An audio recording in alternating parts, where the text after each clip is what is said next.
YouTube, it's Failure here, and welcome to the 7th stage of this year's Le Tour de France, the Failure Way. The 7th stage is from Epernay to Nancy, and today's finish is gonna be quite hilly. It's gonna be a mass sprint, I predict, but I don't predict a guy like Mark Cavendish is gonna be able to make it to the finish today.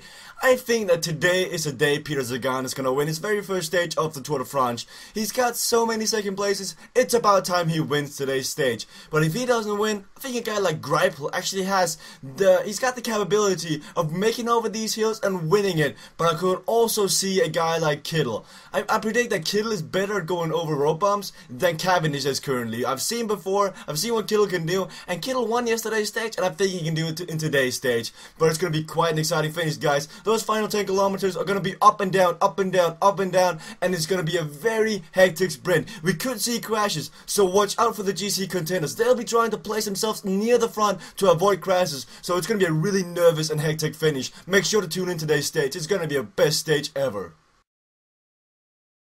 Welcome to the first live images of the 7th stage of this year's Tour de France. It's been quite a relaxed day in the French countryside. We started off in Epernay, and soon after the start was given by Chris Froome, Vichot and Wynne decided to attack away from the peloton, and they were followed by quite a lot of riders. So that sparked the peloton to set up the pace. Giant Shimano set the pace in the peloton. They weren't too happy about a big breakaway, so they caught them. And Bill Kadri and Martin Elminger sparked another attack, who also were followed by 5 or 6 riders. And once again, we saw Giant Shimano and Omega Pharma Quickstep trying to catch them back. They weren't happy about this big breakaway, but they weren't able to catch them back, or they just settled with the fact that that was going to be the breakaway of the day. So the breakaway of the day was Bill Kadri, Martin Shaw, Pichot, Cedric Pineau, Martin Elminger, and Garcia. They came up to the first known intermediate sprint of the day, which the breakaway did not contend for. Kadri took all 20 points in that sprint. Down the peloton, we saw Mark Cavendish once again establish his dominance, beating Greipel and Sagan to the line. On the first out of 2 Category 4 climbs today, Garcia took all points, which is only 1 point.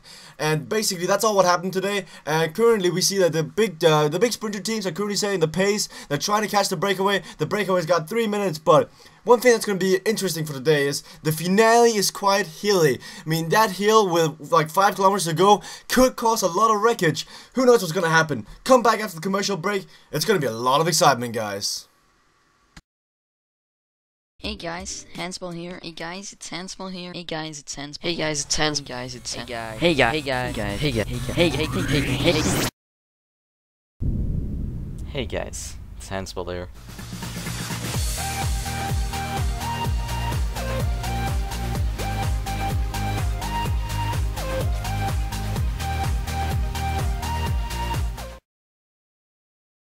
Welcome back from the commercial break. We are within the final 27 kilometers of the 7th stage of this year's Tour de France, and the pace in the peloton has been up by quite a lot. The breakaway's lead is only down to 1 minute and 50 seconds, and it looks like they will be caught. But the breakaway, they will be fresh. Most of these guys in the breakaway didn't pace that hard. They were probably saving their energy for this finale, and this finale is quite hilly, and it's going to suit the breakaway more than it's going to suit the peloton. So a guy like Martin Elminger could take today's stage, and that'll be a big steal, because I gotta say, oh wait, what's happening? Oh, Kadri is setting a high pace in the front. Never mind, I just got mixed information through the Tour radio. But a guy like Peter Sagan, with so many second places, he's gotta be the favorite to win today's stage with the way the profile looks. But you gotta be careful though, because all the GC contenders will be scared of falling behind today's stage, so you'll be seeing them also setting a high pace. They know what this final climb can do to their GC standings. And currently we actually see Contador moving behind. Contador is getting caught up in all the wreckage. All the guys falling behind. He's being caught up in that currently. Kwiatkowski's getting to the front. Cavendish is getting to the front. The pace is quite high. One guy has been dropped in the front, and that is Kadri. Kadri set a high pace, and he has now been dropped down the peloton. There's a lot of guys trying to get to the front. The pace is high with 20 kilometers to go. Will we see echelons? Will we see groups getting split up?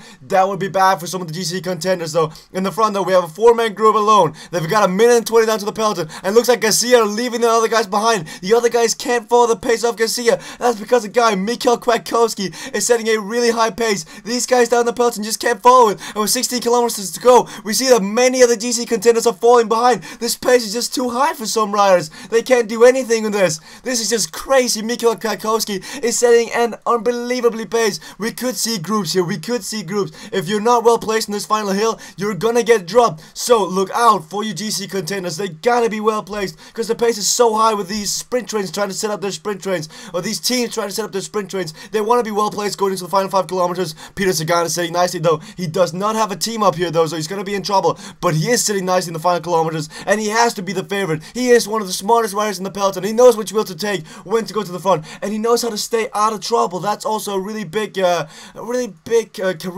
about him. That's a really big characteristic. That was the word I was trying to find. It's a really big characteristic. I can't even say that anymore. This pace is so high though. The peloton has been caught. Mikhail Kwiatkowski and Tom Dumoulin in the front, setting the pace. Jan Baglands is also there. Galopin Rollins is there, but they don't have Greipel. The pace is too high for some riders.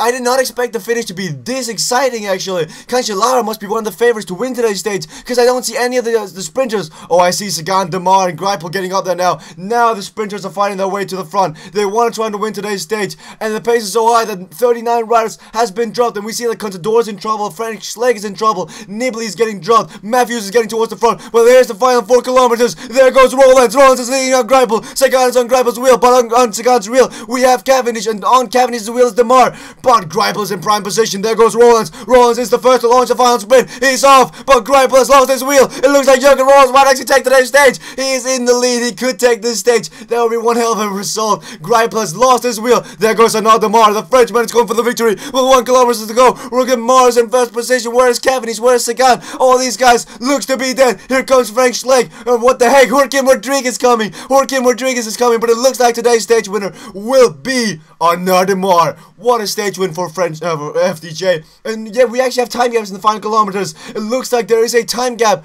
up to this group. This could be bad for some of the GC contenders. And Sagan, is he going to take another second place? No, he gets beat to the line by Alexander Kristoff. If he would have gotten another second place, that would have been a catastrophe for him. I mean, imagine if Sagan was 6 second places out of 7 stages. Oh, what a hectic finish. I thought Jürgen Rollins had that one for a second. I thought Jürgen Rollins had left the other guys behind and would take today's stage victory. But no, Arnaud Demar becomes the champion of today. Arnaud Demar with his first Tour de France victory. He can be proud of this one. What a spectacular finish in this stage. Kristoff getting second place, Sagan getting cheated out of second place again. But Sagan is just, his lead in the overall points classification is getting larger and larger, and I just don't think Cavendish is going to be able to catch up in that one. Fabio Cancellara was up there in the finish, and once again he's going to be in the yellow jersey, and he's going to be able to keep this jersey until the 10th stage, I'll assume, because the 10th stage is the first mountain stage, and Cancellara can actually climb quite decently, so we could see him do something up there. Let's take a look at the sprint classification.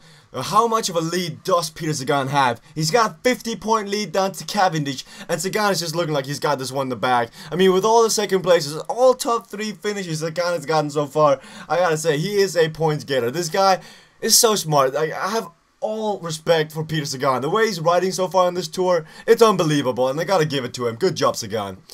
Tom Yelder another day in that oval mountain classification in that polka dot jersey. It's starting to suit him. I would like to see him go all the way to Champs-Élysées in this jersey, but that would require a lot of attacks in the mountains. I'm not sure that Tom Yelder is capable of doing that. Sylvain Chavanel is in that second place, and he might as well take this jersey away from him. Both Sylvain Chavanel and Albacini are known to attack. Peter Sagan, once again, is going to wear another day in the white jersey classification. But Kwiatkowski is wearing that, but Sagan has got that classification. And we saw that Kwiatkowski today really tore the peloton apart. He set a really high pace in the finish, and it looked like a guy like Sagan was destined to win the stage, but he just couldn't do it. He just couldn't do it. I mean, Sagan just doesn't have the top speed. It's a shame his team is so bad. Like, if they were doing better, I mean, if they had a better team, if Cannondale had a better team, imagine what Sagan could do. Imagine what Sagan could do. It's crazy. It is crazy. Yeah, guys, I'll see you guys in the studio. That was quite the stage. Arnaud Demar takes his very first Tour de France victory, and in such dominant fashion. Hats off to you and Ottomar, very well done by you. I managed to talk to Mark Surgeon, the Lotto Billy Salt sports director. I wanted to hear what he had to say about Jürgen Roland's performance. I mean, their sprint train just got obliterated near the end, and Jürgen Roland almost took the stage victory. Jürgen Roland, what a showing from him today. If it would have been going for him, then I believe he could have won the stage. I will remember this. Jürgen is going to get another shot. Jürgen Roland really did show that he's capable of sprinting, and I think that Mark Surgeon should really give him another shot at a stage win. There's going to be more hilly stages like this, and I believe that Jürgen Roland could actually take one of these. But guys, this is the end of today's episode. Please leave a like, please leave a comment, please share these videos. I put a lot of effort into these, and they've been getting a lot of love so far. 6 to 8K views per video. I love you guys. Thank you guys for watching, and see you guys later.